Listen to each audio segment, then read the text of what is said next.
Hello, everybody, and welcome to episode 4 of my Guillain-Barré story. And in this episode, we're going to cover my mindset throughout this ordeal, plus saying thank you to so many wonderful people that helped me and my family throughout this process. So stay tuned, watch to the end. Please subscribe to the Mac Mindset. And if you enjoy, please like, comment, and share. Thank you so much. So mindset is everything, and it proved to be the case for me throughout this process, especially my time in the hospital. I've always had a positive mental attitude. I try to in life anyhow. And as soon as this happened to me, and pretty much the first night when I got into the hospital, my mindset was and my focus was, okay, this is what I have in front of me. This is what I need to get over.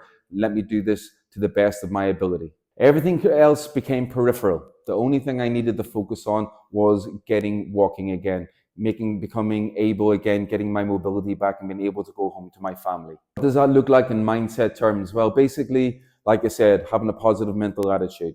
Number one, you have to think positive, you have to remain in good spirits, and you have to think the best of yourself, and you have to think and believe that you're going to accept nothing less than a full recovery. Second, I've always said is good manners. My grandfather told me manners maketh the man. I treated everybody with respect and good manners, no matter who they were, from the cleaner all the way up to the neurologist doctors. And of course, manners and respect goes a long way, especially with the nurses and the people who are trying to help you.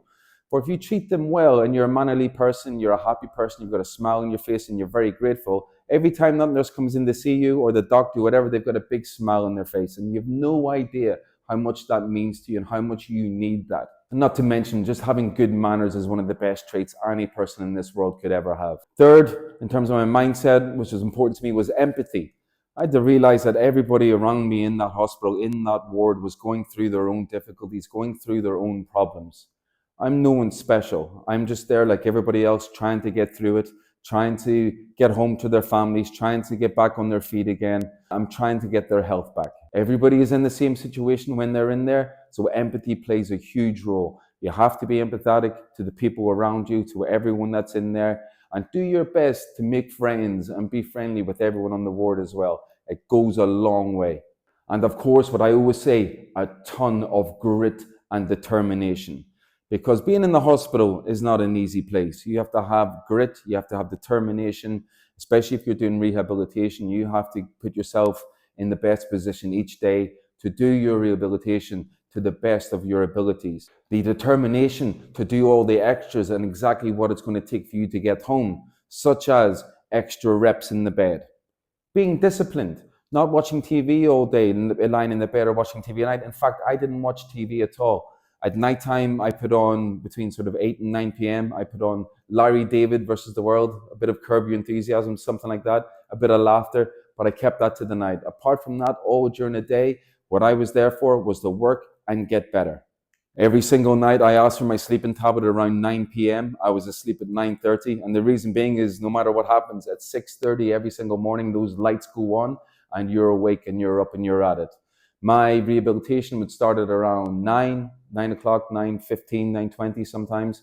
And I wanted to make sure I was always prepared for that. So getting good night's sleep the night before, being disciplined and not sitting up watching TV was the main thing, just so I know that I could be rested and as prepared as possible for the rehabilitation I had to do that day.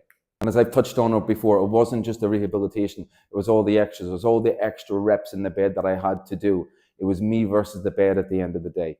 So let's have a recap, people, on the mindset. Positive mental attitude, absolutely non-negotiable. Good manners and respect, treating all the people with respect and manners, all the people that are trying to help you, from the doctors right down to the cleaners and everyone else in between.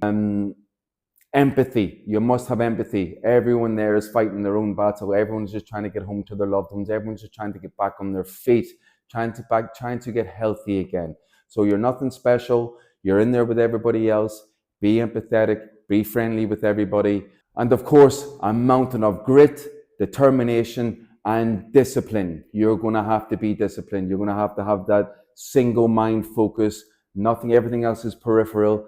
This is the only thing that matters. Do all the extras, eat all the food, treat people well, get to bed early if you can. Forget the TV, forget the noise, forget all that.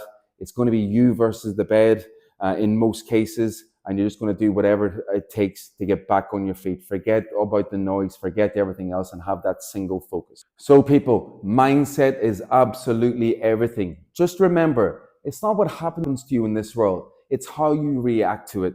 And the things I've mentioned there, a good attitude, respect, manners, empathy, grit, determination, and discipline. These are great traits to have regardless anyway, and you should be displaying in your everyday life no matter what.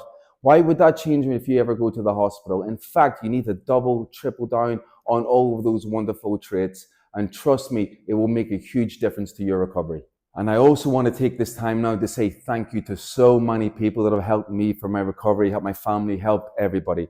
First of all, Hospital Garcia de Orta. Everybody there has played a huge role in my recovery. From the neurologists to the nurses, the likes of the head nurse Edith, who I love, and your team that you have, your fantastic team in the neurology department, to the nurses' assistants. You guys are the best because you bring the food, you clean our toilets, you bring us for showers, you give us everything we need, make our bed, look after us on a day-to-day basis. You are real heroes, and I'm so grateful for everything you've done. From Inda, Serena, Sarah, Esmeralda, Anna, all of you, I am so grateful from the bottom of my heart. Thank you for taking such good care of me. To the physiotherapist, to Victor, like my brother, he's a family friend. First physiotherapist I met helped me get on my feet, woke my body up. I'm so grateful. Big Andre, Rugby Andre, thank you so much for everything you did. To the other Andre, Daniel, but of course, Vanessa, the lady who got me up and walking. Again, like a family member now. We all love her. We're all so grateful. Thank you so much for getting me on my feet.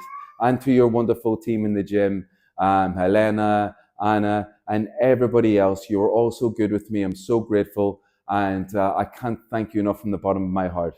Luis and Addison from Bomberos, thank you so much for everything you did for me as well. To all the people in the other departments who did all these tests on me, you were all so kind to me. You all treated me so well, and I'm so grateful. So to everybody at Hospital Garcia de Orta, thank you from the bottom of my heart. Of course, to all my family and friends, especially everybody back in the west of Ireland, all my wonderful aunties, uncles, and cousins, and family, friends, and second cousins and extended family.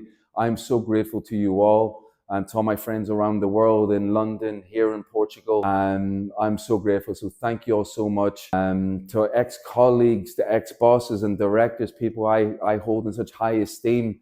Thank you so much to you all for all your kind messages and words of encouragement, for all your prayers, for all your lit candles, for all your very generous donations. I'm so grateful to you all. You have no idea how big a part you played in my recovery. You took away so much worry from me that I was able to just focus on what I needed to do. So from the bottom of my heart, thank you so much.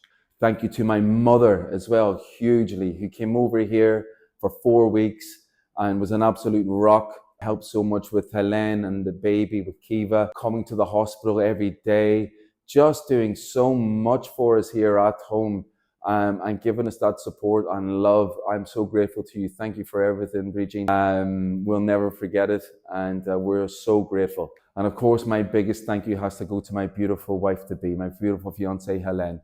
This woman, I can't describe to you. From the very first moment I got sick, from the first week at home, helping me walk back and forth, just since the moment this happened, just never once had a sad face or anything. Was just positive, was just there to support me, encourage me, take care of our beautiful daughter, take care of our home, and do so much while I was there. I'll never be able to show how grateful I am, or express how grateful I am, I should say. I'll be able to show it.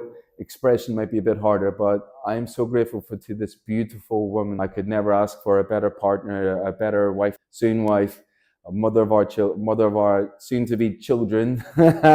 And I'm just so grateful to have such a special, wonderful, beautiful woman in my life that has been so supportive. Thank you from the bottom of my heart. You know what you've done to help me get back on my feet.